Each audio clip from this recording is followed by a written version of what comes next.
Okay, this new lecture focuses on regulation of bacterial cellular processes. Now we're following a logic in the course, which is first we learned about bacteria, what they are, what their general characteristics. We learned about cell, bacterial cell components, morphology, shape, and then we looked at how cells grow in terms of population growth and how they are affected by environmental conditions in their growth. And then we moved on to looking at metabolism of these cells. And we looked at processes like respiration, photosynthesis, fermentation. And we discussed the biochemistry, basically, of bacterial cells. Now, all this is clearly a descriptive look at cell functions. And now we want to understand how do these cell functions get regulated. So we are going to look at what are the mechanisms that allow bacterial cells to make metabolic decisions, basically, and function in a way that allows them to use their resources, energy, and material resources in an efficient, energy-saving manner. Yeah, so we're going to start looking at this chapter, which is called Regulation of Bacterial Cellular Processes.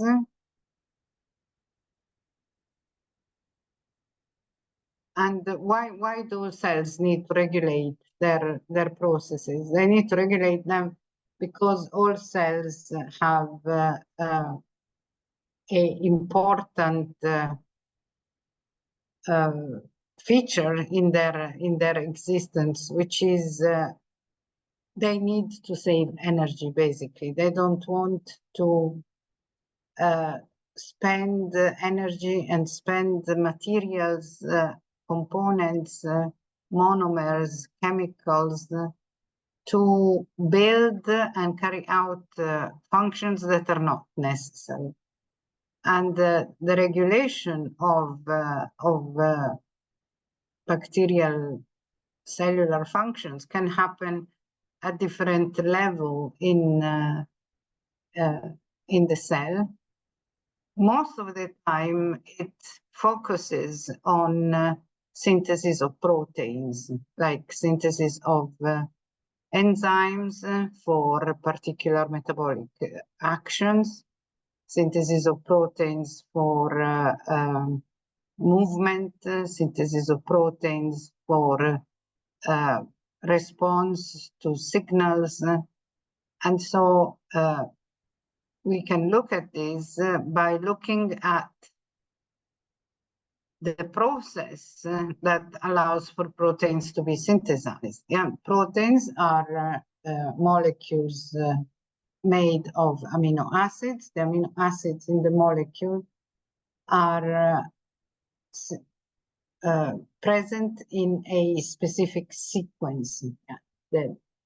The order of the amino acids determines the shape of the protein, and the order of the amino acid is put in place by following specific instructions which come from the genetic information. So the whole regulatory mechanism starts with the gene that contains the information for making the specific protein. And this gene, which is found in bacteria on the chromosome of bacteria, or it can be found on plasmids, but here we're looking at chromosomal regulation mostly. It's can be used to produce the protein or not. The first step in the activation of a gene is transcription. Transcription is the term that indicates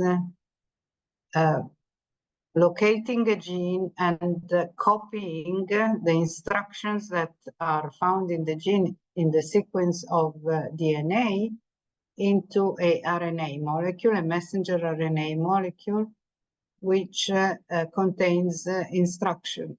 For the ribosomes, the messenger RNA, so here you have the gene, there is transcription. Transcription produces a messenger RNA, and then the messenger RNA goes to the ribosomes for translation. In the translation step, the instructions are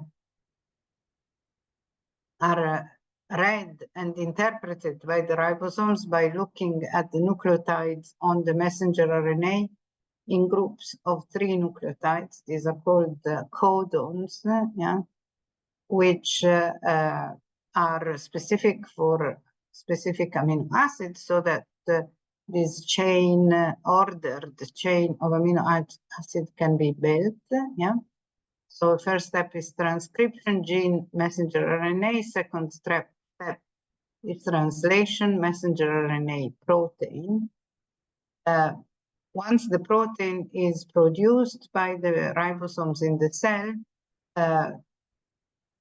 there is also still space for regulation, and the protein might be modified, it might be activated, it might be changed by removing some amino acids or adding amino acids or adding functional groups until you have a functional protein. So transcription for producing messenger RNA, translation for producing the polypeptide protein, and then post-translational modification, post meaning after translation, post-translation modification, which produce a functional protein.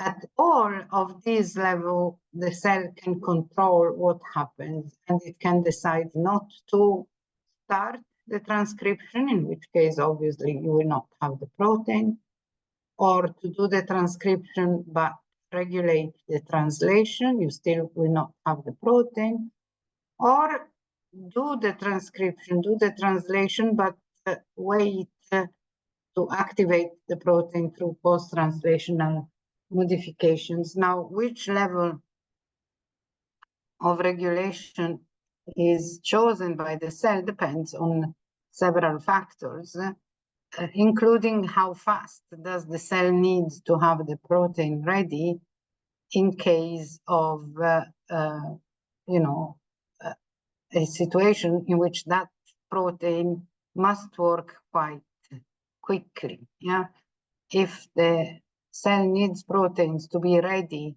so that they can be quickly put at work, the regulation will be at the post-translational level. While enzymes for metabolic activities, for instance, don't need to be used very fast, and so the regulation usually for this kind of protein takes place at the level of transcription. An example of proteins that require to be ready for use in a fast manner is the proteins for transduction of signals in the cytoplasm. When the cell receives a signal, it needs to respond quickly, and this response is activated through a process of phosphorylation of proteins. The proteins are already there, they have been synthesized, but they're not used until the post-translational modification of attaching a phosphate activates them, and then they start the response. So transcription can be regulated, translation can be regulated, and post-translation regulated.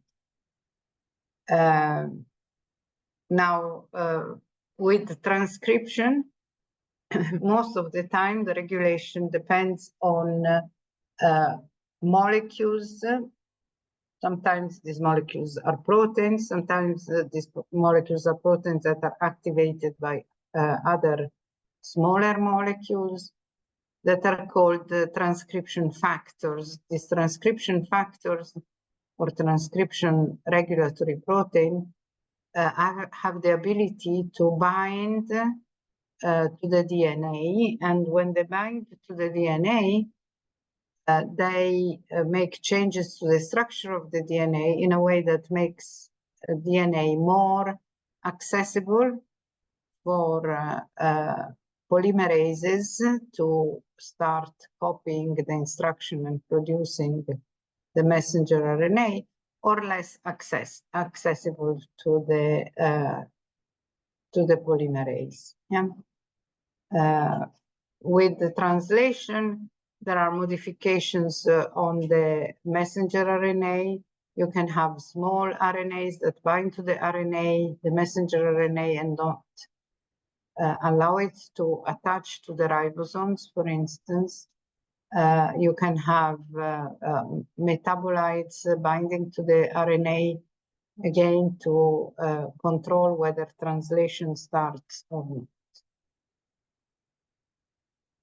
So we start by looking at transcription and the regulation of transcription. When we analyze the genes that codify for proteins in a cell, we can distinguish two major groups of genes, the ones that are called the constitutive genes and the inducible genes. Constitutive genes are genes which are used by the cell all the time. The cell doesn't really need to regulate this that much. Genes like the genes for the ribosomal RNA, for instance, genes for polymerases like RNA polymerase, DNA polymerase. These are proteins that the cell uses all the time, and so they are usually described as housekeeping genes, genes that keep the cell from working in working conditions. And so they are expressed continuously. And so these are genes that are not much regulated. Inducible genes, on the other hand, are genes that are not needed all the time, and they are needed only under some specific circumstances, like, for instance, availability of a substrate for fermentation that is not always there for the cells, and they are therefore regulated. I want to use these genes only when necessary. Yeah, an example of such gene, and it will be used a lot in this first part of the chapter, is the gene that codifies for beta-galactosidase. Beta-galactosidase is the enzyme that breaks down lactose into glucose and galactose, and is obviously an enzyme that is needed only when lactose is present. And lactose is not a very common sugar. Lactose is associated with milk, and the milk is only associated with the presence of mammals, female mammals that produce milk after pregnancy. So obviously the need for lactose degrading enzymes is linked to whether lactose is present or not. Bacteria that live in our intestine, for instance, where they might be exposed to constant presence of lactose, depending on our diet. But if we drink milk or if we eat cheese, lactose will be, or yogurt, lactose will be a sugar that is commonly present in the environment. So those bacteria will make beta-galactosidase. But bacteria that are living in the soil outside the trab, they don't see any lactose, and they don't need to have this enzyme. So beta-galactosidase enzyme, the genes for beta-galactosidase are inducible. Inducible, if you look at it from a purely English meaning way, means that they can be turned on. Inducible means that they can be used, yeah? So inducible enzymes, most of the time, are enzymes that are associated with catabolic pathways. Catabolic pathways, as we learned the other day, are metabolic pathways which break down complex organic molecules to free energy that can be converted to ATP by the cell. They are present only when their substrate is available. So in the case of beta-galactosidase, lactose, the substrate itself is the substance which turns the gene off. So it is the inducer. The genes are inducible.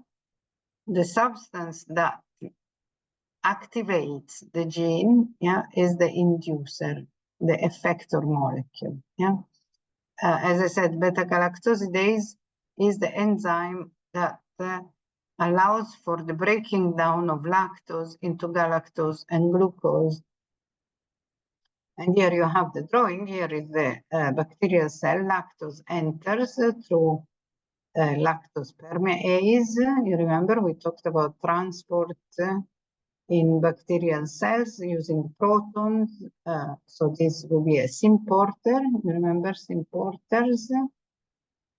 And then once lactose is inside beta-galactosidase, well, first there is a change in the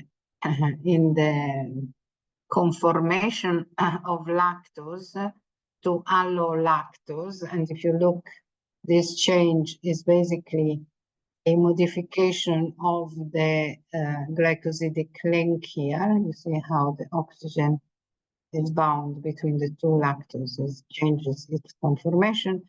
And then allolactose can be broken into glucose and galactose through the beta-galactosidase enzyme. Yeah.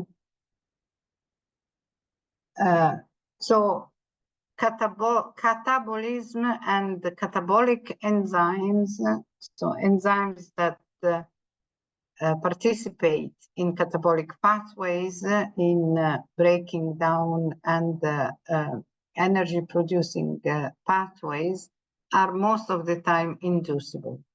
On the other hand, enzymes which are used in biosynthetic pathways, so in pathways that build rather than break, that consume energy and build the complex molecules, are repressible. So these ones are genes that are used most of the time. The cell is producing these molecules unless it has enough of them, the concentration of the molecule is high inside the cell, and then the cell needs to stop making that molecule because it doesn't need any more of it.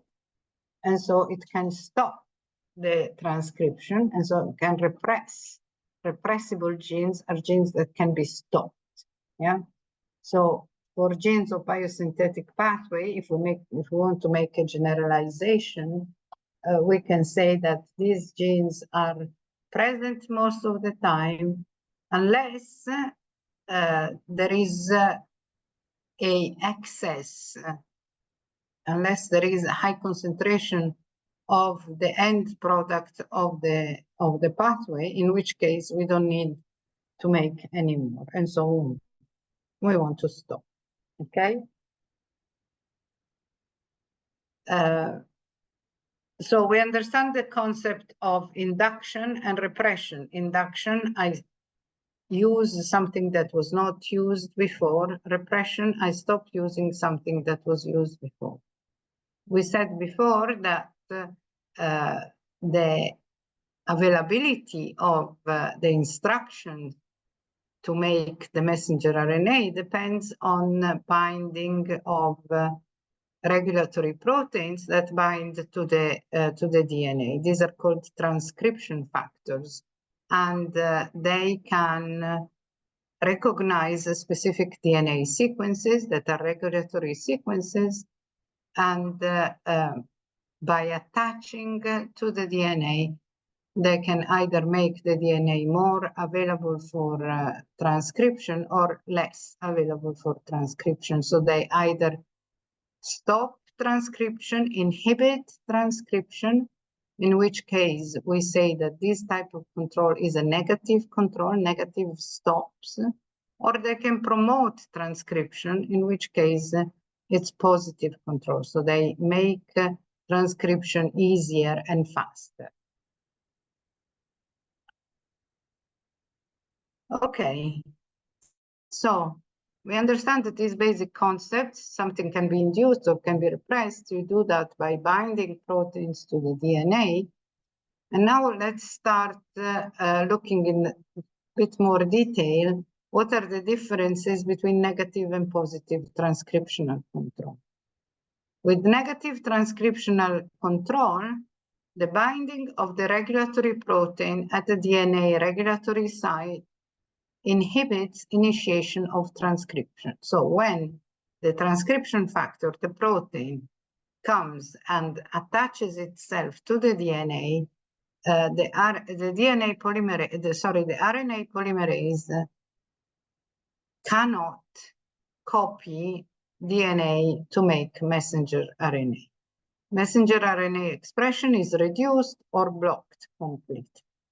What do we call these transcription factors that work in this manner? We call them repressor proteins. Okay, repressor proteins bind to the DNA and repress transcription. They do negative control of transcription. The protein itself, the ability to bind to the DNA or not, needs to be regulated, because the cell needs to be able to attach the protein to the DNA when it doesn't need the enzyme, but it needs also to detach the protein from the DNA when it needs the enzyme. So whether this protein can or not bind to the DNA, it's also regulated.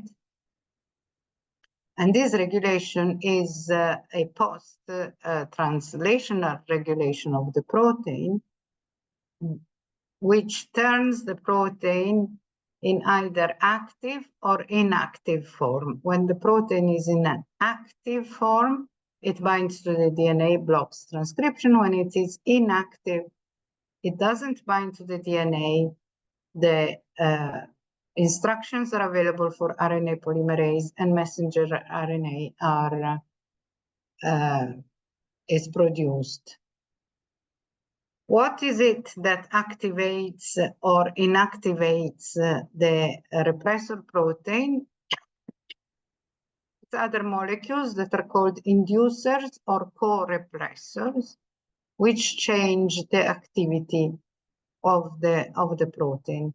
If it is an inducer will be something that by binding to the protein makes it no longer available to, no longer able to bind to the DNA. So the inducer goes to the repressor protein, changes the shape of the repressor protein, and the repressor protein can no longer bind to the DNA.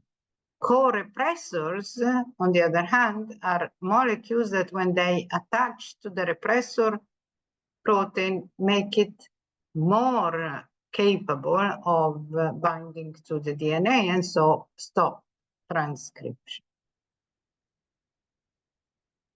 So that is the negative transcriptional control. With the positive transcriptional control, the opposite is true. The binding to the DNA is actually making it easier for RNA polymerase to find the instructions and produce the messenger RNA. So the binding of the regulatory protein at the regulatory region on the DNA promotes transcription initiation, makes it easier for RNA polymerase to copy the instruction and produce messenger RNA. So messenger RNA synthesis is increased.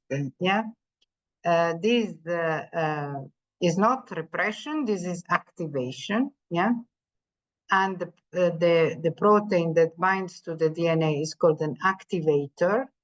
Yeah, the inducer, when it binds to the protein, makes it more capable of attaching to the DNA, and so promotes transcription. An inhibitor, when it binds to the protein, makes it less capable of binding to the DNA, and so stops transcription. Okay? So you remember the co-repressor and the inducer for the negative control. The inducer removes the protein from the DNA for negative control. For positive control, the inducer makes the activator go to the DNA. And this figure here shows us a schematic representation of the concepts that we just described. First here, A, is negative control of an inducible gene. Before we start looking at where are the proteins and what they're doing, we need to concentrate for a second on the words. Yeah, once we understand the words, we understand the mechanism very easily. Negative control of inducible gene. So we have a lot of information here. It's negative control when the regulator is on the DNA, there is no transcription. We're looking at an inducible gene, so we are looking at a gene that normally is not used, and it's used only when necessary. So under normal conditions, you have a repressor protein, you see it here, which is attached to the DNA. It attaches to the regulatory sequences like the promoter or operators. We're going to talk about this a little bit later, but these are the sequences that do not have any instructions, but they are before the start of the gene. Yeah, the protein is there. There is no transcription. There is a roadblock for RNA polymerase to enter and copy the instruction. Okay. Now, when an inducer comes, you see here the inducer binds to the repressor protein, and the binding changes the shape of the repressor protein. The repressor protein is no longer able to stick to the DNA. It comes off the DNA, and there is no block anymore. RNA polymerase can enter and start transcript. Okay, so this is negative control of an inducible gene. If we're looking at negative control of a repressible gene, so a gene that is normally used, but we might need to stop using it if we have made enough of the final product. Yeah? The repressor protein in this case is not to the DNA. It is not able to bind. Yeah? Until a co-repressor comes, binds to the protein, changes the shape of the protein, makes it able to bind to the DNA and block transcription, so there is no transcription. The repressor protein, when it's not able to bind to the DNA, is called the aporepressor, to be precise, because the repressor is the one that binds. Okay, so when you say repressor, is something that can. With positive control, again, we can have the two alternative situation: positive control of an inducible gene or positive control of a repressible gene. Positive control of an inducible gene is control of a gene that is normally not used. It's inducible. Yeah. positive control means that the transcription happens when the regulatory protein is attached to the DNA. So in normal circumstances, there is no transcription, and the activator protein is off the DNA, is not attached to the DNA until when? Until an inducer comes, binds to the activator protein, changes the shape of the activator protein to make it now able to bind to the DNA. And now the binding is not a block like here. The binding is actually facilitating access for RNA polymerase. RNA polymerase enters, gets the instructions and makes messenger RNA. So you have transcription. Positive control of a repressible gene. The gene is repressible, meaning that is normally used until I don't need to use it anymore. The activator protein is bound to the regulatory site. Under normal circumstances, the polymerase produces messenger RNA. We make a lot of the protein until I've made enough. So an inhibitor comes, binds to the activator protein, which is no longer able to bind to the DNA, and the transcription stops, okay?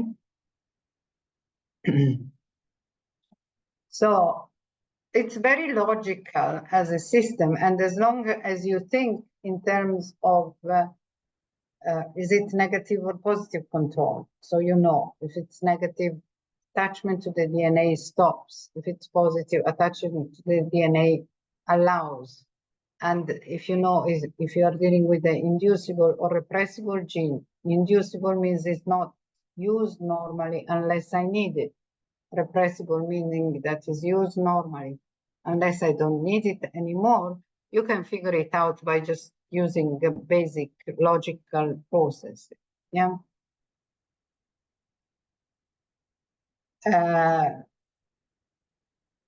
Cells keep on making these decisions all the time. Do I need this? Do I don't need it? Do I make it? I don't make it? Do I control here? Do I control there? These decisions are made by the cell at all times, and they are made based on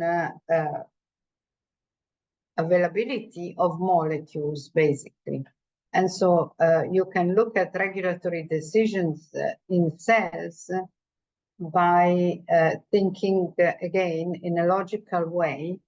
I have the substrate for the metabolic process, like lactose becomes available. I need to decide, do I want to use this lactose? Yeah. So for catabolic enzyme, the substrate is present. Yes, the substrate is there. There is lactose now. Do I want to use it, or I have something else which is easier to use? So for instance, if the cell has both lactose and glucose available, you know, glucose is already ready to enter the glycolytic pathway and the fermentation process.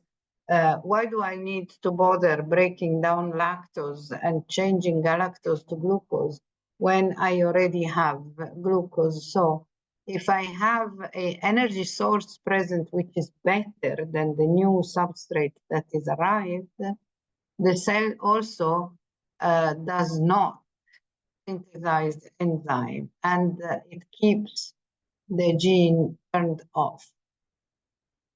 If the substrate is present and the cell doesn't have anything else to use that is better and easier to use, then it will go through the process of transcription, translation, and making of the enzyme. Yeah, so synthesis of the enzyme, the genes, or the operon are turned on here. If the substrate is not present, well, then it's a no-brainer decision. You don't synthesize the enzyme and the gene stays turned off. With the biosynthetic enzyme, the question is different. The question is, do I have the end product of the pathway? Is that available or not? If it is available, I don't need to make any more, so I don't synthesize the enzyme. If it is not available, I make the enzyme and I turn the operon or the gene on, and I start the process. Now, these regulatory decisions and regulatory mechanisms were understood by scientists not long time ago. It was in the 60s that scientists started to figure out how cells regulate their activities. And the first system which was studied and understood was in fact the control of lactose metabolic pathway. Yeah, the people who understood the working of this pathway were awarded the Nobel Prize at the end of their work, because this opened a whole new field of cell metabolism and cell molecular cell biology for scientists to start understanding how cells work. Yeah. So let's understand together this negative control of lactose. Now, one of the things that we haven't described yet when we talked about bacteria and their chromosome, we said that bacteria chromosome is a circular chromosome, and that they are the chromosome is found as a one copy in the bacterial cell. We didn't describe what is the organization of genes on the chromosome. And one interesting characteristic of bacterial chromosomes is that when we look at genes which are linked together to a specific metabolic pathway, so enzymes which are required to carry out a specific metabolic function, we find that these enzymes are on the chromosome. They are located geographically one after the other. The instruction for making the enzymes are right one after the other in order. Yeah, and not only that, the controlling, if we need 3 enzymes to carry out a specific metabolic pathway, instead of having 3 controlling points, you have only 1 controlling point for the whole set of enzymes that are necessary. And this kind of unit of expression for a particular metabolic pathway is called an operon. Okay, so an operon is a organization of genes on bacterial chromosomes, mostly on bacterial chromosomes. Very few eukaryotic cells, maybe some yeast has some genes organized in something that looks like an operon, but eukaryotic cells really don't have this type of organization.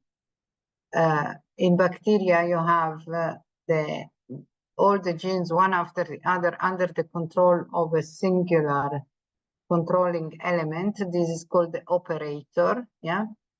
And the genes are transcribed all together, because if I need one of these enzymes, I need also all the others. So I might just as well make them all together, yeah?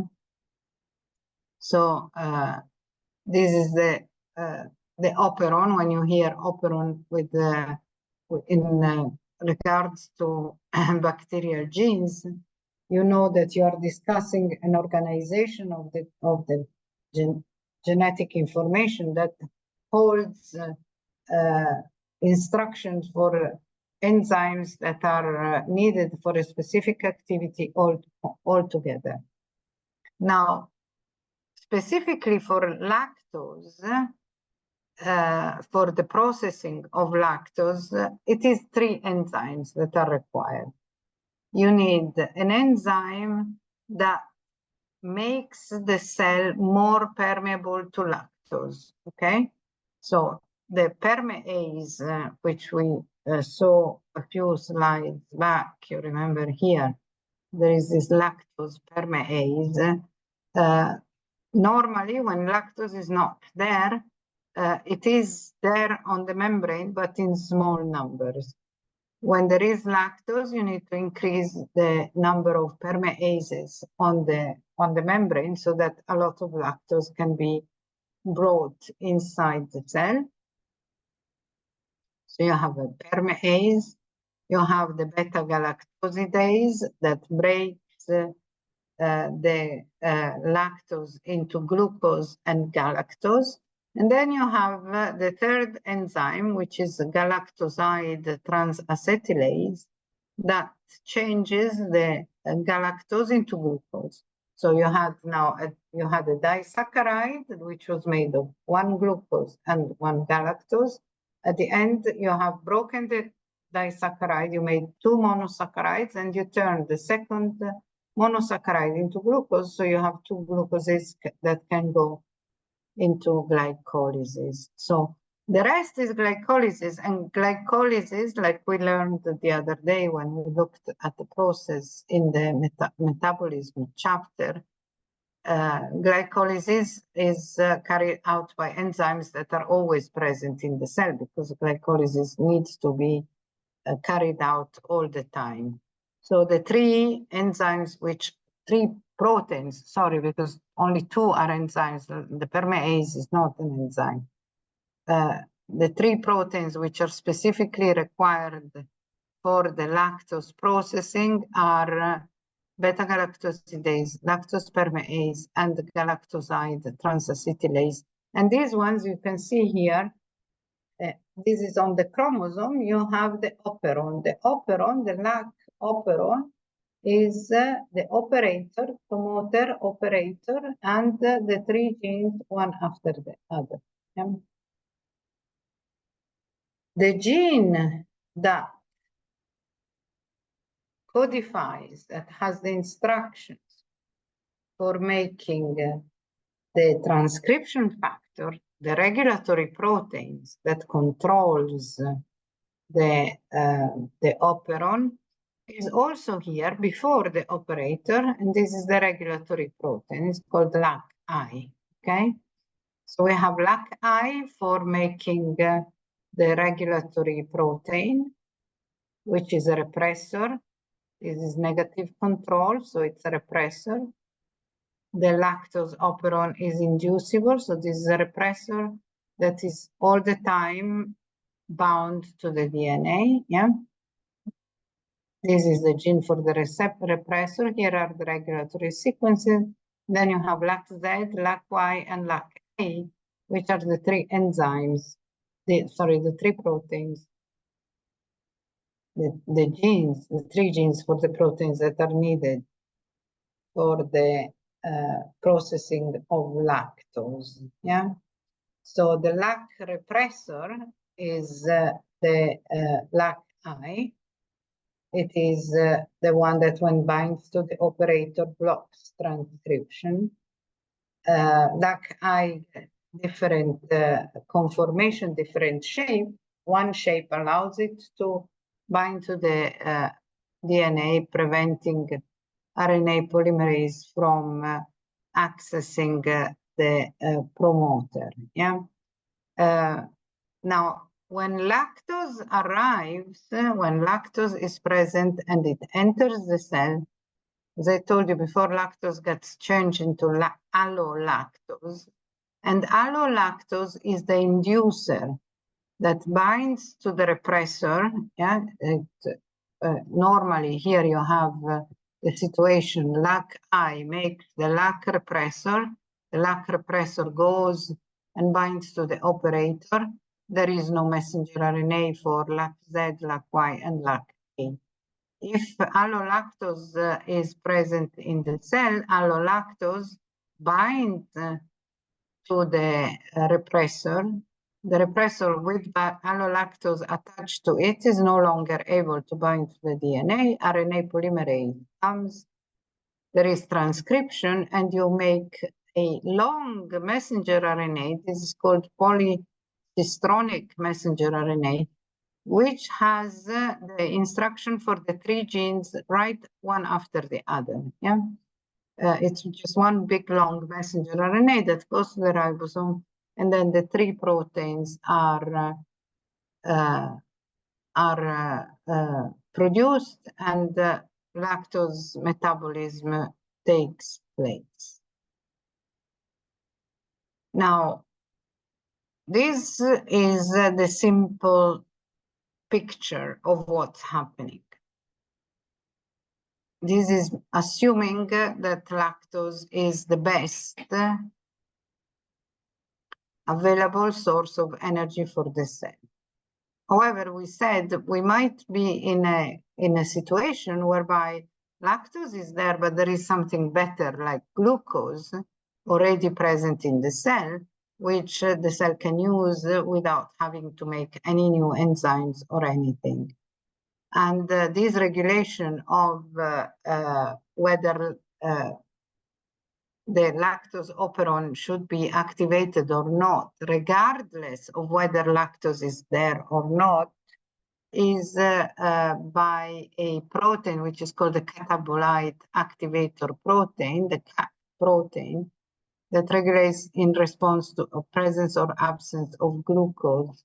And this kind of makes it easier for the cell to use glucose, allows for preferential use of glucose, and keeps the system repressed, even though lactose might be there.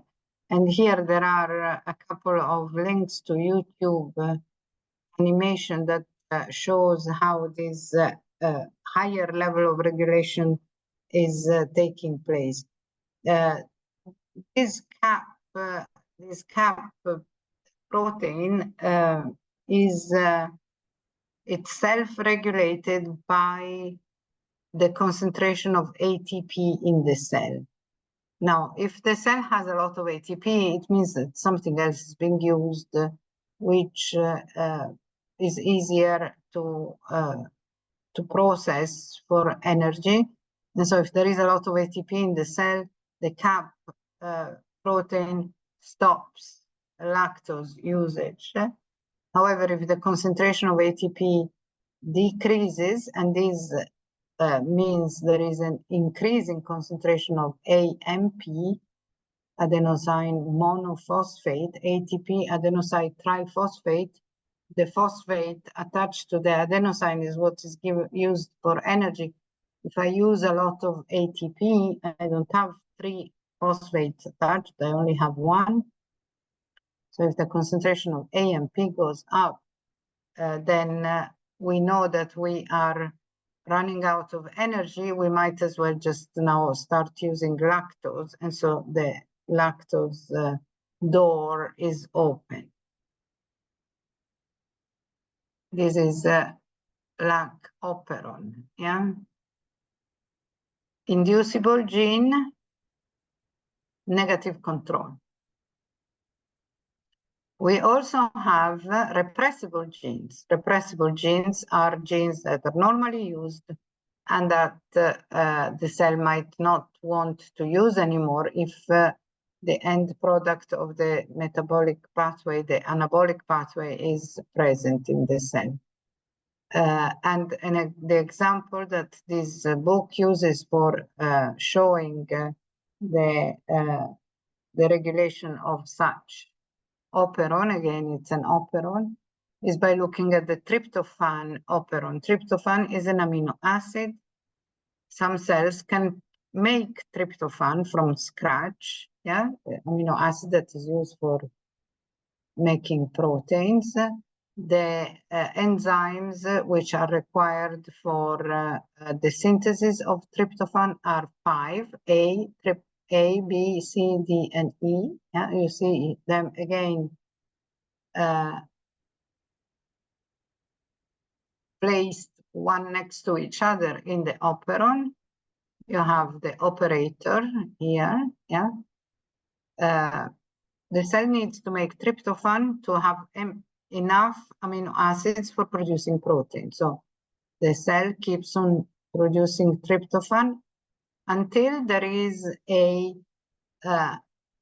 large amount of tryptophan in the cell.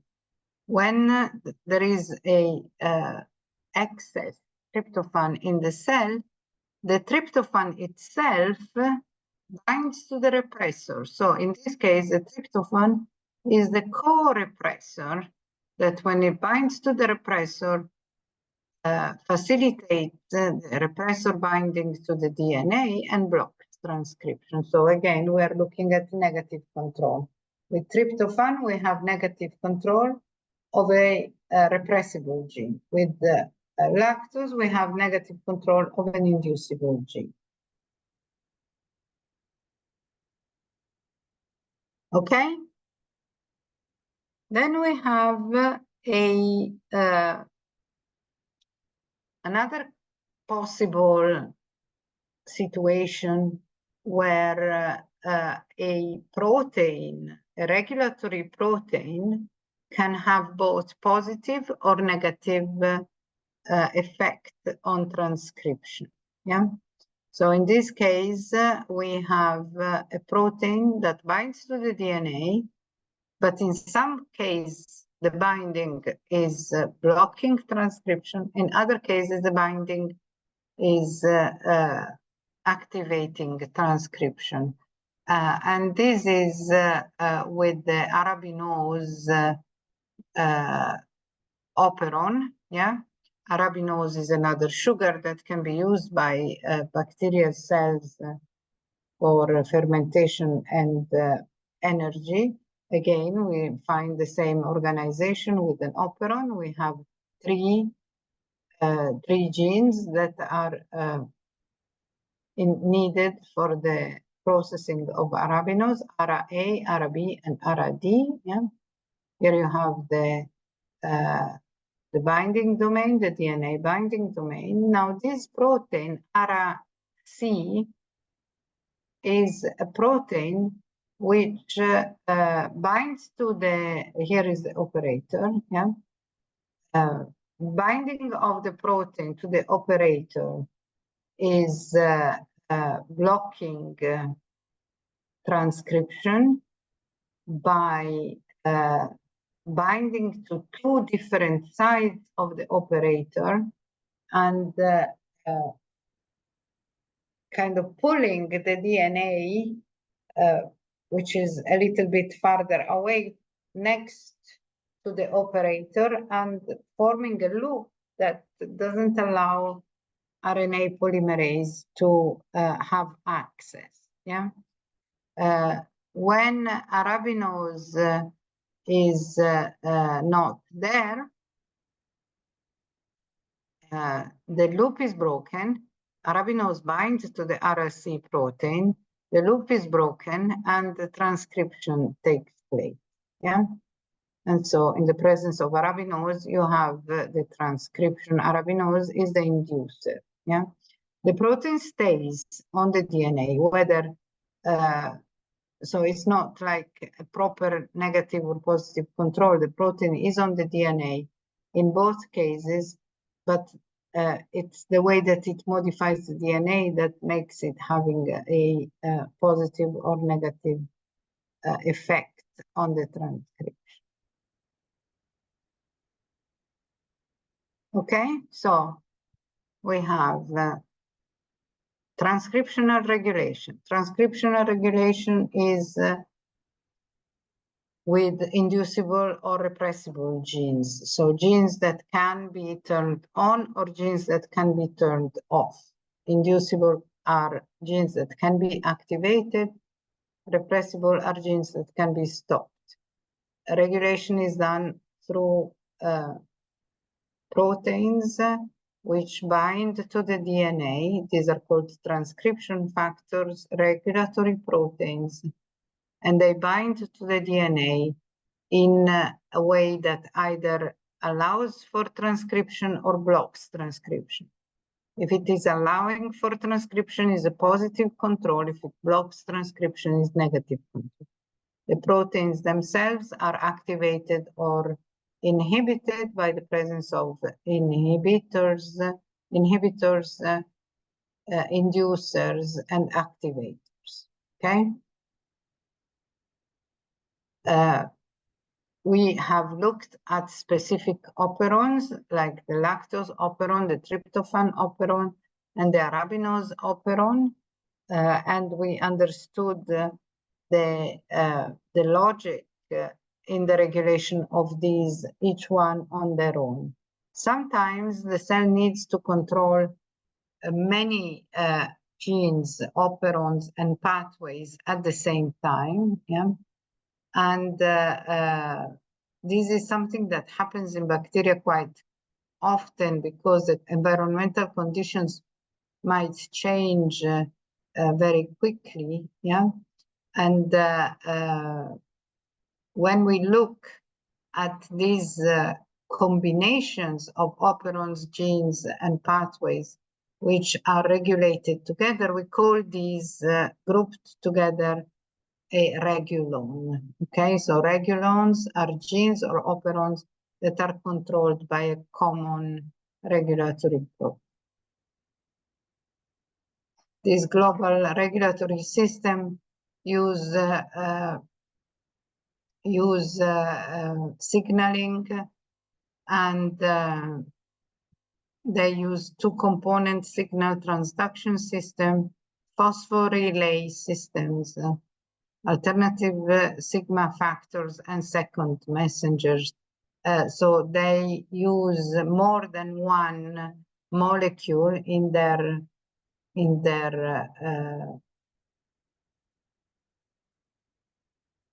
operational control that has the ability to amplify the control to more than one gene or operon. We are going to just look at one or a couple of examples of these global regulation mechanisms. I think we are just going to look at the two-component signal transduction system. Now, signal transduction is the process by which a cell that receives a signal from the environment is able to interpret the signal and respond with a specific action. Okay, so let's keep it simple. Let's look at lactose again. Lactose is there. I get the signal, I need to respond. Yeah, and the response is producing the enzymes for lactose fermentation. We said this is a very simple situation. We might have more complex systems that might require the change at different levels, not just simply making some enzymes for producing for a metabolic pathway. Maybe cells might find themselves in a situation whereby they have many other cells around them, and they might decide to start a community of cells. These are called biofilms, yeah? Community of cells where the cells live together. We talked about the biofilms in one of the previous chapters. Cells live together, they help each other, they have a matrix that surrounds them, they're protected, they can exchange metabolic products, they can protect from antimicrobial peptides, and so on and so forth. Now, when you move from being a single cell to a cell that lives in a community, it's obvious that it's more than one thing that needs to change in your day-to-day activities. And so you need this kind of more global regulation of several several activities all at once. Yeah. So in the two-component signal transduction phosphorelays, you have many genes and operons which are either used or they're no longer used in response to environmental conditions. The regulatory proteins that are involved in this are part of these two components. Two component is two parts, basically, the signal and the response. Yeah, that links external event to the regulation of gene expression. Yeah. Two-component signal transduction systems are found in all the three domains of life. So bacteria, archaea, and eukarya have them. And the proteins that are responsible for the regulation are a sensor, yeah, so receptor, sensor kinase, yeah, and the response regulator, so something that regulates the response. The receptor is on the surface of the cell. It's external. It can receive signals from the environment. Yeah, it's a kinase. Kinases are. This is not only a receptor; is also a enzyme, and the kinases are enzymes which catalyze the attachment of phosphate to other molecules. Yeah, or to themselves. They can be self phosphorylation, or it can be phosphorylation of a different protein. Yeah. So you have the sensor kinase, and then you have the response regulator that is activated by the sensor kinase. Yeah. Some of the response regulators form dimers. So two of them come together, homodimers. They're the same, coming together, which bind to the DNA. If this response regulator is an activator, the binding to the DNA activates transcription. If it is a repressor, the binding to the DNA inhibits transcription. Yeah. So here you have regulation of porine proteins by a two-component signal transduction system. Porins, if you remember, are the proteins that are found on the outer membrane of gram-negative bacteria. They make the membrane more permeable. And here you have the response regulator, which once it is activated by the sensor kinase, here is the sensor kinase, receives a signal that says we need to make more or less of these proteins, and this activates a response through attachment of phosphate to the response regulator, so phosphorylation of the response regulator that produces this dimer, yeah, two of the proteins bound together. Is the same thing, this OMP-R, yeah, the response regulator, if it binds to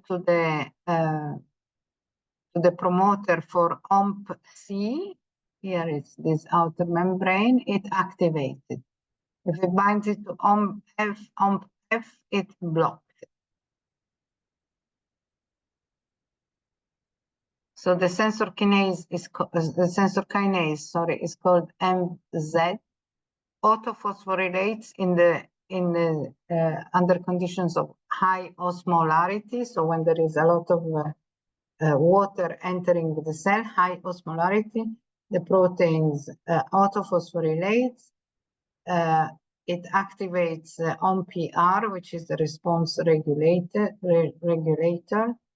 And once OMP-R is phosphorylated, it regulates transcription so that OMP-F is repressed and OMP-C is activated. OMP-F makes larger pores in the membrane, and you don't want to make more stuff coming in, so you make less of that while you make OMP-C, which makes some relatively smaller pores, and you have lower levels of diffusion. Okay, so that is one example of high control. Another example of high control of or global control of activity is in conditions of, for instance, in the laboratory when you're growing bacteria using nutrients of a certain type, and then you stop providing those nutrients and you give a different set of nutrients. Yeah.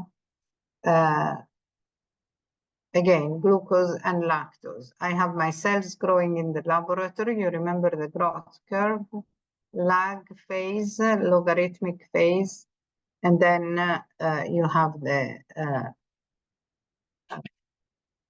phase where there is no more growth and eventually the death phase. Now, if I am growing cells with glucose, yeah, you will have here in this graph, you see the number of cells increases, glucose is used, but then if I don't give glucose anymore and I switch the energy source to lactose, you will have a period of time where the number of cells does not increase. Now, this static level of cell numbers is not caused by the cells dying. Yeah? It's not a classic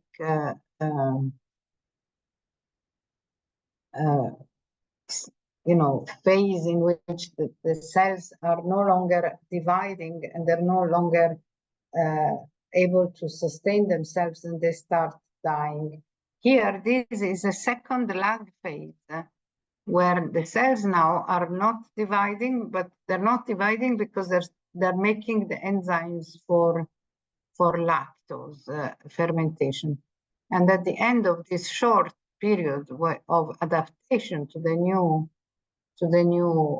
nutrients, they can start growing again in a logarithmic manner. Yeah. So this type of growth is called dioptic growth, and it shows a biphasic growth pattern. You have two logarithmic phases. Bi meaning two, it's two logarithmic phase, one after the other. Yeah. When the switching of nutrients has caused a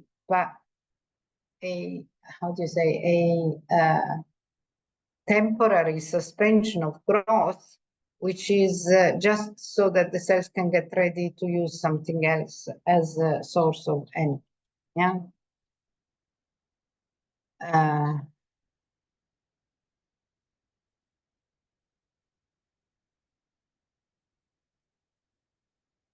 In the case that I used before as an example, for instance, in a situation in which cells find themselves surrounded by many other cells of the same species or of compatible species, and they want to form a community, a biofilm to grow together, you also have signals coming from the environment and the change in behavior of the cell. Signals and this change in behavior that depends on the density of the cell populations, how many cells are there, is called quorum sensing. Sensing, feeling, quorum, how many cells of the same species are present in a specific environment. And quorum sensing is mediated by signaling molecules, which are small, easily diffusible signaling molecule, and acyl homoserine lactose is an example. This was the first that was discovered in gram-negative Pseudomonas aeruginosa. And when this signal arrives to the cell kind of senses the fact that there is other cells around it that are sending signals, and they're saying, hey, let's do something together. And so it kind of puts together cell density and communication and transcriptional regulation. It is the mechanism by which genes which are necessary for causing disease are produced, or biofilm production, symbiosis, morphological differentiation in many different types of bacteria. It is basically the genes that the cell wants to use when it has the support of other cells around it.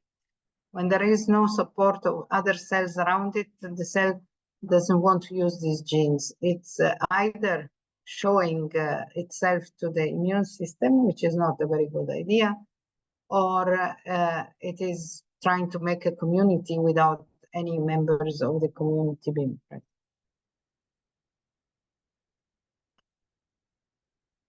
Pseudomonas aeruginosa was the first in which this mechanism, this regulation was discovered, but many other gram-negative cells have the ability of sensing the density of the cell population, and some gram-positive as well. It's not just a gram-negative. Vibrio fischeri is an example of a gram-negative cell. Vibrio fischeri is a bacterium that lives in symbiosis with sea creatures, fish and squids, and Vibrio fischeri is able to is able to produce molecules that are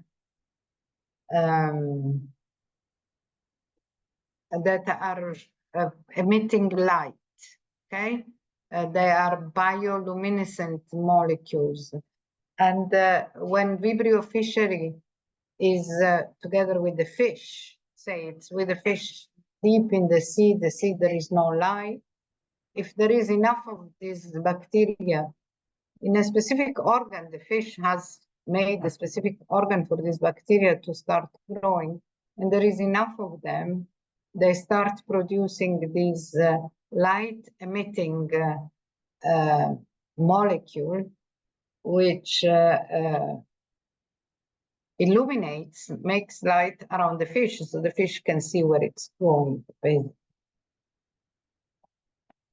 And the acetylhomoserine lactose, when it is in high concentration, because of increased density of the cell, binds to the transcriptional regulator LAX-R. Yeah, LAX-R here is inactive. When there is enough of the signal becomes active, activates transcription, and it kind of activates the transcription of the operon for LAX-I and proteins needed for light production. If the cell is not having enough of its companions around it, it doesn't want to produce light.